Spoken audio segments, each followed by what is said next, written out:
peserta program studi agribisnis Universitas Geraha Karya Marabulian. Saya menjadi dosen tetap di Universitas Geraha Karya Marabulian sejak tahun 2008 dan menjadi asisten ahli Maret 2015. Dalam kegiatan Tridharma Perguruan Tinggi, salah satu yang saya kembangkan adalah bidang pendidikan dan pengajaran. Untuk bidang pendidikan dan pengajaran, mata kuliah yang saya ampu adalah Ilmu Usaha Tani. Ilmu Usaha Tani memiliki kode mata kuliah yaitu SBT 3310. Kelompok mata kuliah ini adalah merupakan mata kuliah wajib program studi. Adapun beban SKS yang ada di program studi agribisnis untuk mata kuliah Ilmu Usaha Tani adalah 3 SKS, di mana 2 SKS teori dan 1 SKS praktikum yang sudah tertera di kurikulum perkuliahan. Mata kuliah Ilmu Usaha Tani ditawarkan di semester ganjil untuk semester 3, baik di program studi agribisnis dan agroteknologi. Saya mengampu mata kuliah ini sudah sejak dari tahun 2014. Deskripsi mata kuliah Ilmu Usaha Tani merupakan mata kuliah yang ditujukan untuk memberikan bekal pengetahuan dan keterampilan kepada mahasiswa agar mampu menjelaskan dan menguasai ilmu usaha. Mata kuliah ini terdiri atas pengetahuan, faktor produksi, prinsip ekonomi dan aplikasinya, biaya dan pendapatan, perencanaan dan penilaian kelayakan usaha dalam usaha. Nah, dari deskripsi mata kuliah itu tadi diturunkan dalam capaian mata kuliah. Capaian mata kuliah Ilmu Usaha Tani yang pertama, mahasiswa mampu memahami pengertian ilmu usaha tani dan perkembangannya. Selanjutnya yang kedua, mahasiswa mampu memahami dan menjelaskan masing-masing faktor produksi dalam usaha tani. Yang ketiga, mahasiswa mampu memahami prinsip ekonomi dan aplikasinya dalam usaha tani. Lalu yang keempat, mahasiswa mampu memahami dan menjelaskan pengertian biaya dan pendapatan dalam usaha tani. Yang kelima, mahasiswa mampu memahami sistem perencanaan dalam usaha tani. Dan yang keenam, mahasiswa mampu memahami sistem analisis kelayakan usaha tani. Adapun yang menjadi materi pokok dalam perkuliahan Ilmu Usaha Tani, yang pertama, definisi sejarah pengertian usaha tani, perkembangan dan klasifikasi usaha tani. Yang kedua, faktor alam dalam usaha tani yang menyangkut iklim dan kemajuan teknologi dalam mengatasi faktor alam. Yang ketiga, faktor produksi dalam usaha tani yaitu menyangkut modal, tanah, modal dan tenaga kerja serta manajemen. Dan yang keempat, tenaga kerja dalam usaha tani berkaitan dengan karakteristik, peran tenaga kerja keluarga dan tenaga kerja dalam luar keluarga serta kebutuhannya dan distribusi tenaga kerja. Kemudian yang kelima, modal dan peralatan dalam usaha tani. Yang keenam, manajemen dalam usaha tani. Dan yang ketujuh, prinsip ekonomi dan aplikasinya yang menyangkut faktor produk relationship, faktor relationship, faktor produk relationship, dan time relationship. Kemudian yang kedelapan, yaitu biaya dan pendapatan dalam usaha tani, menyangkut fungsi biaya, pendekatan analisis biaya dan pendapatan, cara memperhitungkan biaya dan faktor pengaruh biaya dan pendapatan. Dan yang kesembilan, perencanaan usaha tani dan analisis kelayakan dalam usaha tani. Dalam perkuliahan ini yang saya jalankan sistem pembelajaran, saya menggunakan 2 sistem, yaitu sistem pembelajaran online yaitu tatap muka dan penyampaian materi di kelas, kemudian sistem pembelajaran secara online atau perkuliahan dengan menggunakan media pembelajaran seperti Zoom Meeting, Google Meet, dan komunikasi di WhatsApp group mata kuliah yang terbentuk sebelum pelaksanaan kuliah dilakukan. Untuk metode pembelajaran yang saya laksanakan dalam perkuliahan ini adalah pertama, ceramah untuk memberikan pemahaman materi secara teori, kemudian dilakukan diskusi kelompok dengan sistem Student Center Learning atau SCL dengan tujuan agar mahasiswa lebih percaya diri dan saling berbagi informasi dari segala media yang diperoleh. Kemudian yang ketiga, demonstrasi dan praktek di lapangan yaitu di gedung percobaan. Kemudian metode case method, dan yang kelima metode Based Learning Center atau BLC atau PBLC dengan memberikan satu studi kasus dan diskusi serta analisis masalah dan menyimpulkan studi kasus yang digunakan kepada kelompok mahasiswa.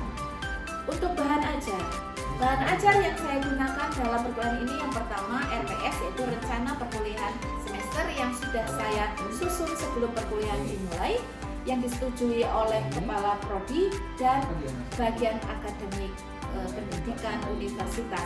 Kemudian bahan ajar yang kedua dengan menggunakan PowerPoint. Jadi setiap materi pembelajaran saya buat PowerPoint untuk memberikan penjelasan agar mahasiswa mampu lebih memahami apa yang saya sampaikan. Kemudian yang ketiga, bahan ajarnya adalah buku ajar. Seperti yang terlihat di sini, ini adalah buku ajar ilmu usaha tani yang saya tulis dan sudah di ISBN-kan, di mana buku ajar ini dipublikasi secara publish dan dimiliki oleh mahasiswa di lingkungan universitas dan di luar universitas.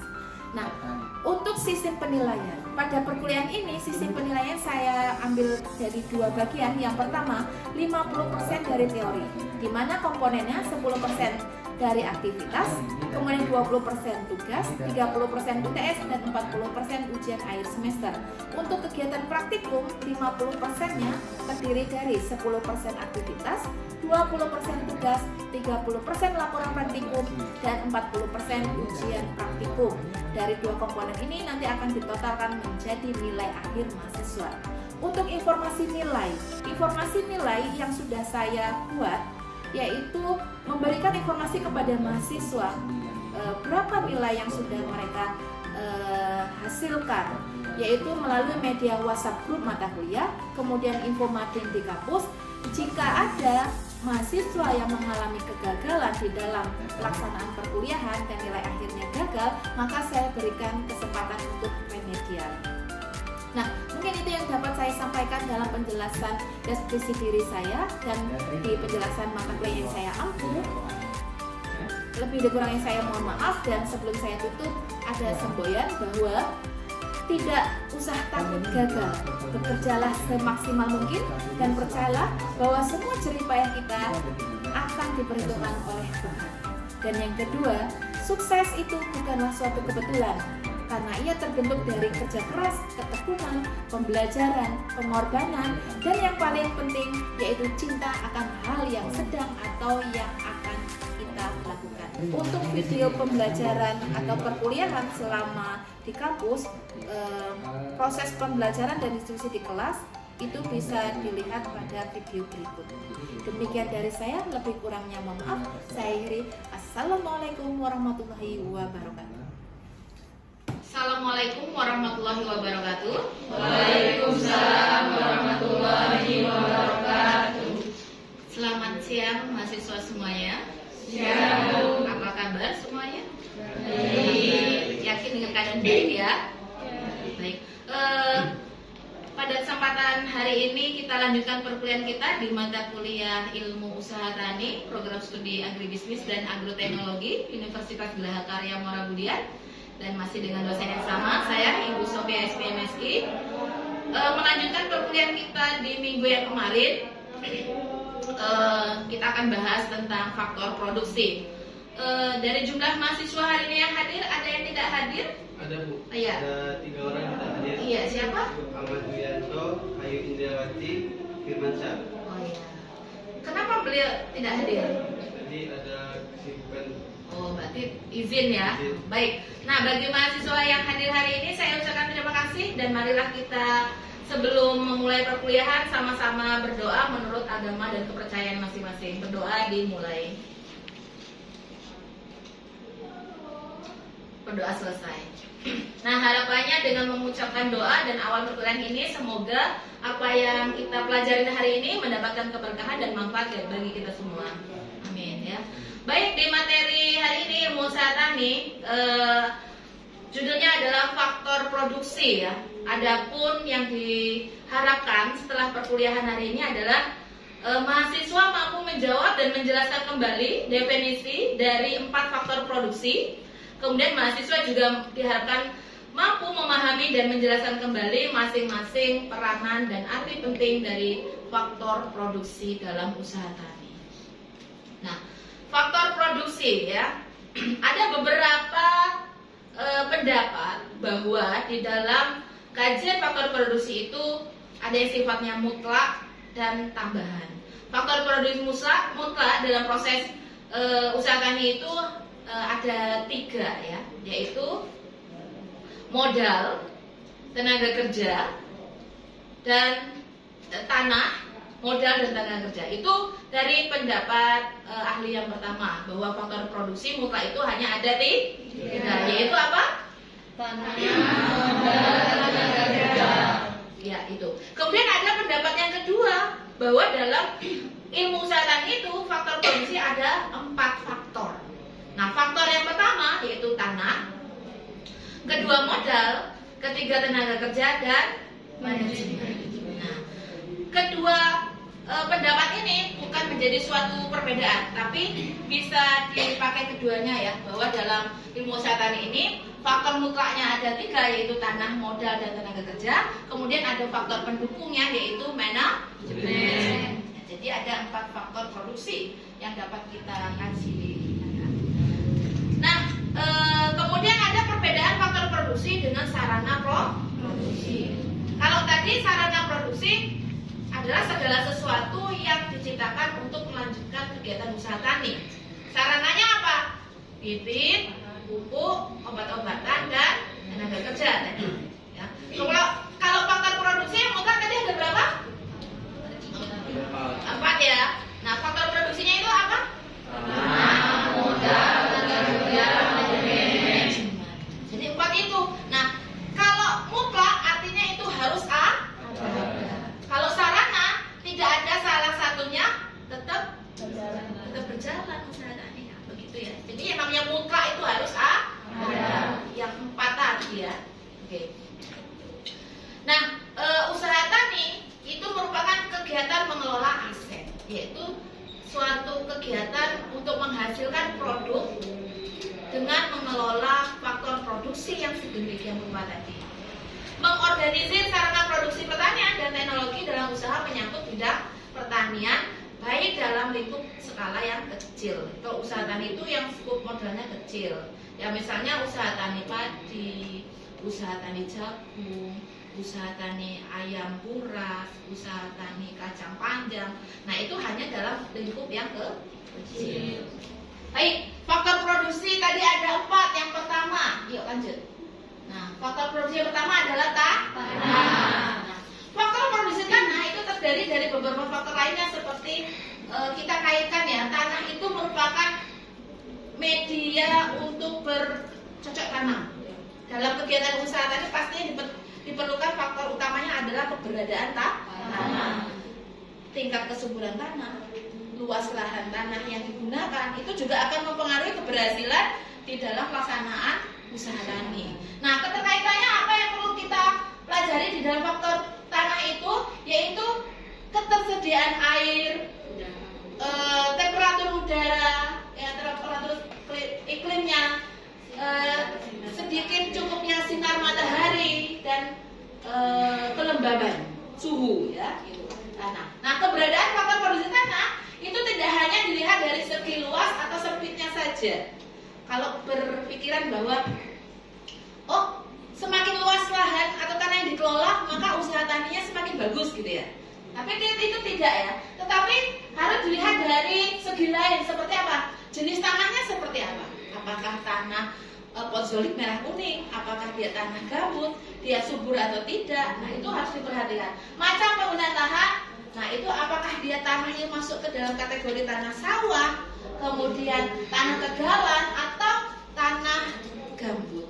Itu juga akan mempengaruhi keberhasilan atau menentukan komoditi apa yang akan dijalankan dalam usaha tani itu. Kemudian selain jenis tanah, itu topografi. Topografi itu tingkat kemiringan tanah. Nah, tanah dataran tinggi dengan tanah rendah dan dataran pantai sama enggak? Beda. Karena apa? Akan mempengaruhi topografinya, akan mempengaruhi jenis tanaman apa yang akan dibudidayakan dan bagaimana cara pengelolaan tanah yang benar. Kalau tanah dataran tinggi seperti apa medianya, ya, kemudian tanah rendah dan pantai itu juga akan berbeda. Kemudian status kepemilikan tanah, nilai tanah, fragmentasi tanah, dan konsolidasi tanah. Nah, itu akan kita nanti akan kita dibahas satu persatu. Oke, lanjut. Nah, yang kedua, faktor produksi tadi apa? Modal. Tadi pertama tanah udah saya jelaskan. Sekarang modal. Modal adalah setiap hasil atau produk atau kekayaan yang digunakan untuk memproduksi hasil kembali. Jadi kalau sesuatu modal barang itu tidak digunakan untuk keberlanjutan usaha tani selanjutnya, itu bukan maksud modal. Modal dapat dibagi menjadi dua, yaitu modal tetap dan modal bergerak. Modal ini berhubungan erat dengan uang. Ada yang mengatakan bahwa apa yang perlu dipersiapkan modal dalam usaha tani? Apa? Uang. Sebenarnya modal itu tidak harus uang. Nanti kita lihat. Modal adalah, kalau modal itu masuk ke dalam kategori uang ya, modal adalah uang yang tidak dibelanjakan atau disimpan kemudian diinvestasikan. Nah, itu kalau dia wujudnya uang itu adalah diinvestasikan. Artinya dia untuk pembelian sarana produksi yang baru yang digunakan untuk keberlanjutan proses usaha tani selanjutnya. Itu yang dimaksud ke dalam modal. Apa saja nanti modal? Nanti kita bahas. Selanjutnya, bagaimana pengaruh modal terhadap proses produksi? Itu sangat berpengaruh atau tidak? Besar kecilnya modal berpengaruh nggak? Berpengaruh. Seberapa besar pengaruhnya? Makin tinggi modal per unit usaha digunakan, maka usaha tersebut dinamakan makin padat modal. Atau makin intensif kegiatan usaha tani. Apakah makin intensif suatu usaha tani maka keuntungannya semakin besar? Iya atau tidak? Belum tentu katanya ya. Kenapa? Karena tergantung oleh faktor harga output dan harga input. Ya, modal besar. Kalau harga outputnya kecil, maka keuntungannya juga akan kecil. Modal dan marginal productivity-nya akan berpengaruh terhadap nilai output dan input. Nilai output itu apa? Nilai barang yang dihasilkan. Kalau nilai jualnya tinggi, maka keuntungannya juga akan tinggi. Modalnya kecil, harga produknya yang dihasilkan tinggi, maka keuntungan juga akan tinggi. Tapi kalau sebaliknya, modal besar, harga outputnya kecil, maka tidak untung, tidak ada keuntungan. Ya, oke, lanjut. Modal. Nah, ini ya, yang ketiga faktor produksinya adalah tenaga kerja. Tenaga kerja tadi saya bedakan menjadi dua, yaitu tenaga kerja dalam keluarga dan tenaga kerja luar keluarga. Ya, tenaga kerja dalam keluarga adalah seluruh anggota keluarga yang menjadi tenaga dalam kegiatan usaha tani, sedangkan tenaga kerja luar keluarga adalah tenaga kerja yang dibayar upahnya di luar anggota keluarga. Oke, selanjutnya yang keempat faktor produksi apa? Manajemen ya. Manajemen. Faktor manajemen memang bukan faktor produksi yang mutlak, tapi dia menentukan keberhasilan usaha tani. Faktor manajemen berfungsi mengelola faktor produksi lainnya, yaitu tanah, modal, dan tenaga kerja. Yang mengelola ketiga faktor produksi mutlak tadi, manajemen.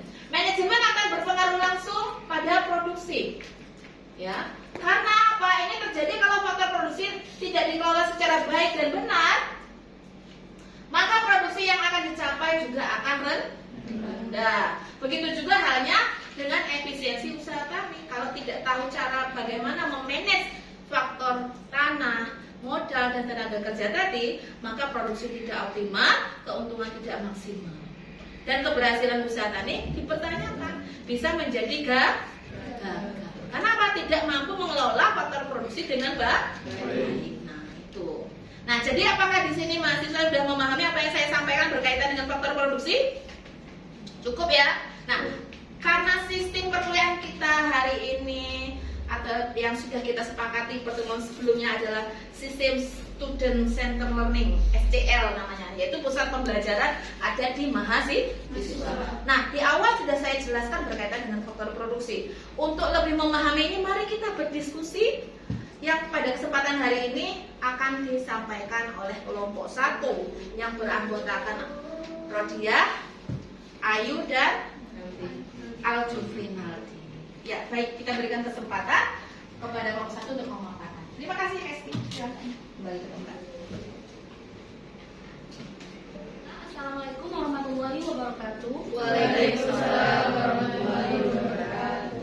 Berdirinya saya di sini ingin menjelaskan mengenai faktor produksi dari kelompok 1 dengan dosen pengampu Ibu Sophia SPMSI. Baiklah, kami beranggotakan 3 kelompok. Untuk saat ini ada saya sendiri, Rodia, Ayu Matasari, dan Aljufrinaldi. Kami mengangkat judul faktor produksi.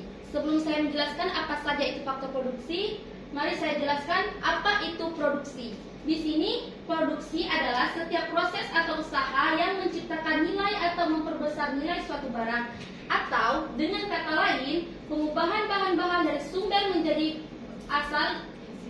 hasil yang diinginkan konsumen dan hasilnya dapat berupa barang ataupun jasa. Itu adalah pengertian dari produksi. Nah, setelah kita tahu apa itu produksi, maka saya akan menjelaskan tentang apa saja faktor-faktor dari produksi tersebut. Ada 4 faktor yang akan saya bahas pada hari ini. Yang pertama ada faktor tanah, kedua tenaga kerja, ketiga modal, dan keempat kecakapan tata laksana atau managerial skill. Baiklah, saya akan menjelaskan apa itu tanah. Faktor produksi tanah di sini bukanlah sekedar tanah untuk ditanami atau ditinggali saja, tetapi termasuk pada di dalamnya segala sumber daya alam natural resource. Yang kedua, ada tenaga kerja. Tenaga kerja di sini merupakan faktor produksi berbentuk manusia yang secara langsung ataupun tidak langsung mengendalikan atau mengoperasional dalam kegiatan produksi. Selanjutnya, ada modal. Modal di sini berkaitan dengan sesuatu yang bisa dimanfaatkan untuk menunjang proses produksi.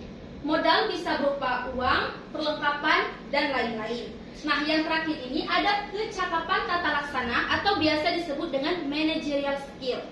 Di sini managerial skill yaitu meliputi kemahiran seseorang dalam mengorganisir atau mengatur sesuatu rencana dalam membuat produksi tersebut agar produksi bisa berjalan dengan lancar dan bisa menghasilkan barang atau jasa sesuai dengan keinginan. Ya, baik.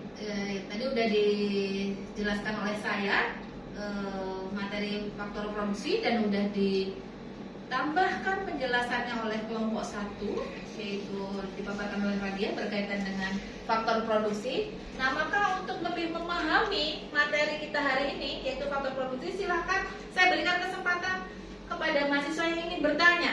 Ya, silakan. Izin Bu, Iya. saya perkenalkan, nama saya Hendri Saputra. Di sini saya akan bertanya mengenai materi tentang faktor produksi. Bagaimana jika faktor produksi tidak tersedia? Iya, yang ditanyakan tadi Radia, menurut hasil diskusi kelompok Anda, kalau faktor produksi tadi ada 4 macam, kalau salah satunya tidak tersedia gitu Iya. ya. Kalau keempat-empatnya tidak tersedia, maka tidak terjadi Iya. kegiatan Salah usaha satu. tani ya. Iya. Nah, tapi ini kalau salah satunya misalnya apa, Hen? Misalnya kayak seperti modal. Modal. Nah, berarti hanya ada 3, ada tanah, tenaga kerja, dan manajemen. Modal nggak ada. Ayo gimana tuh Radia? Oke, baiklah. Sebelumnya saya ucapkan terima kasih atas pertanyaannya. Jadi, diskusi kelompok kami ini akan menjawab tentang jika ada salah satu dari keempat modal itu tidak terlaksana atau tidak ada di dalam Faktor produksi ya, tidak empat ada. faktor produksi itu, Nah. salah satunya tidak ada.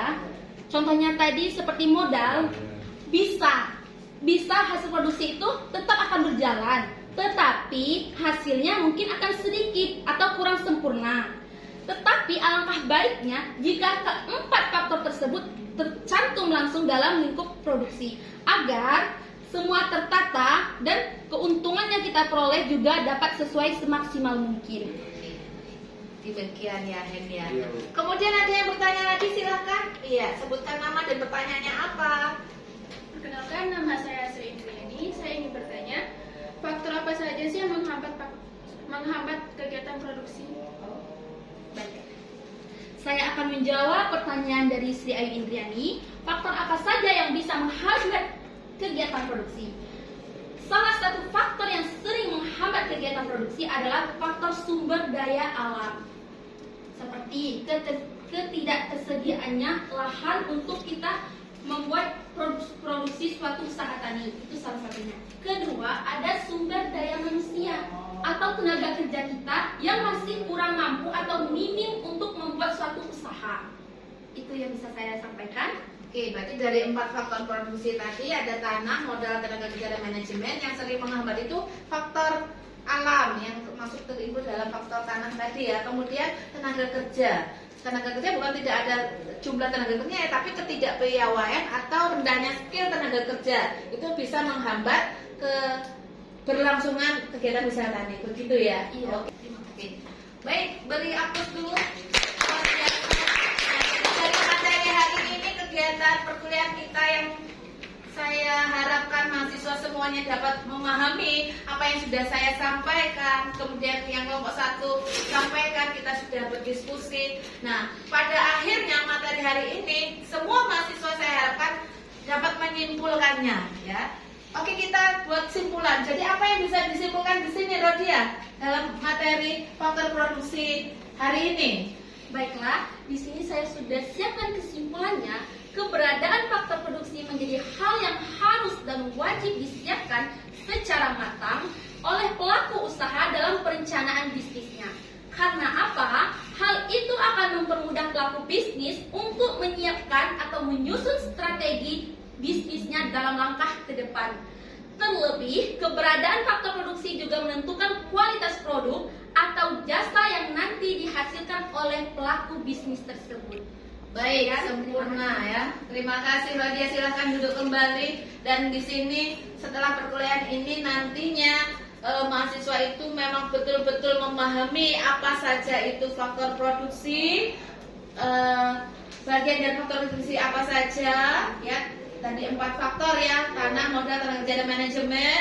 Kemudian apa peranannya dari masing-masing faktor produksi di dalam keberhasilan usaha tani. Mungkin hanya itu yang bisa kita bahas dan kita diskusikan hari ini. Sampai ketemu di pertemuan berikutnya. Dan saya akhiri, wassalamualaikum warahmatullahi wabarakatuh. Waalaikumsalam warahmatullahi wabarakatuh.